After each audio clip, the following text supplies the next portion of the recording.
That's it, I've seen enough. Although I try to avoid owning multiple watches from the same brand, Seiko being the exception, I've seen enough of the Oris pointer date to know that I must have one in my collection.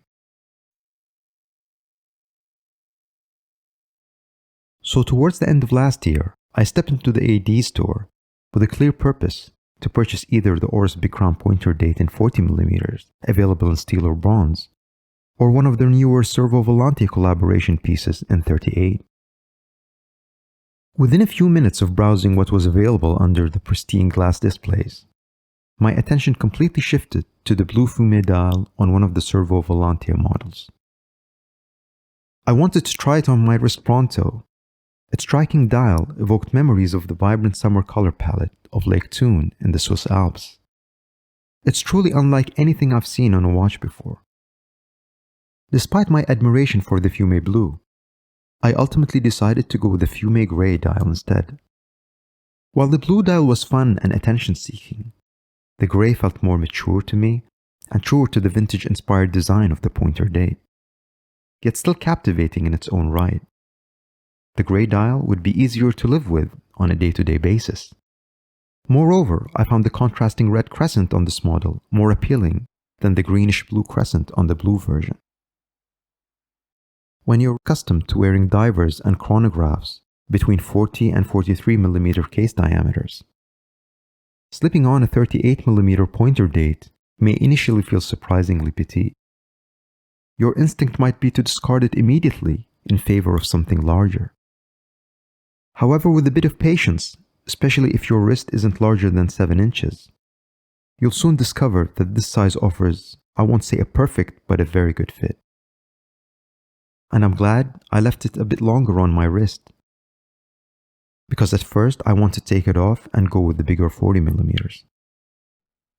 The wrist-friendly 38mm case of the Big Crown is complemented by its 45.5mm lug-to-lug measurement and a 12.5mm thickness. The impeccable build quality of this timepiece rivals many more expensive watches. Examining the case and finishing reveals linear brushing on the sloping lug tops, with polished vertical case sides. On top of the case is a highly polished coin-edge bezel that is one of the more defining characteristics of this entire model family. Numerals on the dial are printed encircling the large cathedral-style hour and minute hands. A date track printed at the periphery encircles the railway minute track, with lume triangles at the 5-minute positions. The solid steel seconds hand fades into the gray dial slightly, but still obvious when you need to see it. The fourth hand, capped with a crescent moon shape, surrounds the current date and makes it very easy to find the date when you are looking for it. Covering the gorgeous gradient dial is a double dome sapphire crystal, and true to its name is a large 7.3mm signed screw-down crown over at the 3 o'clock. Inside is Oris's 754 automatic movement, which is based on a Sellita SW200 that comes with a 38 power reserve. Beats at a rate of 28,800 vibrations per hour. Has hacking and hand winding and a pointer date function. And from my testing, this watch is running at plus 3 seconds per day. One of the drawbacks of this watch for me is the 19mm sustainably sourced leather strap, and let me elaborate on that. While the strap on the Servo Volante looks and feels great, and the whole climate neutral and change for the better campaigns are commendable, I can't overlook its lack of durability. It's crucial to handle it with extreme care and keep it away from water.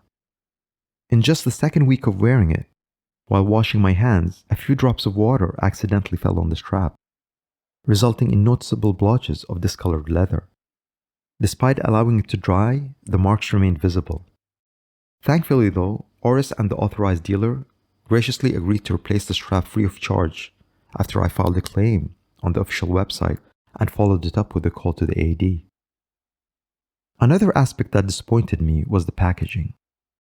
The box is notably small and falls short of the standards I'm accustomed to from a Swiss luxury watch brand, including Oris themselves. Let's compare the packaging of the Big Crown pointer date with that of the Big Crown Pro Pilot. It's a stark contrast, a clear downgrade from Oris. While the former comes in a basic cardboard box, the latter boasts a proper solid box that one would expect. Though it may seem trivial, the presentation of the luxury watch, including its box, holds some significance. I'm not expecting an excessively large box akin to that of the Speedmaster, just one that adequately reflects the quality of the watch and the brand. So I must admit, I felt a tinge of disappointment during the unboxing experience. Transitioning to a more positive aspect, in recent years, Oris's top-selling collection has been the iconic Big Crown family of watches, and it's easy to understand why. This model holds the most heritage for the brand, tracing its roots back to 1938. Oris offers a diverse range of iterations in dial designs, colors, case materials, and sizes within the Big Crown Pointer Date collection. Each model has its own unique charm. There are no lackluster options here, and I applaud Oris for achieving such a consistency. It's rare, at least in my experience, to find a watch where every variant of the model is equally appealing. Let me know in the comments what is your favorite version of the Oris Big Crown collection, and what do you like the most about that watch? Oris offers a diverse range of pointer date watches on the market, with prices ranging from $300 or around €280 for some vintage pieces, a real bargain if you ask me. On the other end of the spectrum, prices go up to $4,700 or €4,300 for their newer models equipped with the in-house calibers. The price range is extensive, catering to various budgets and preferences. When it comes to Oris, rest assured there's bound to be one that catches your eye and fits your budget perfectly. As I'm shooting the B-roll for this video, I cannot imagine not having this Big Crown Pointer Date in my watch box. Oris has always resonated with me. They're different in a way. As an independent brand, they are unbound by corporate constraints. They march to the beat of their own drum, allowing their creativity to shine through in timepieces like these. And I'm just in love with this watch. That's it for this episode. Thanks for watching. I hope that you like the content I'm putting out. If so, please leave a like and consider subscribing to my channel. I wish you the best in your watch journey, and I'll see you in the next one.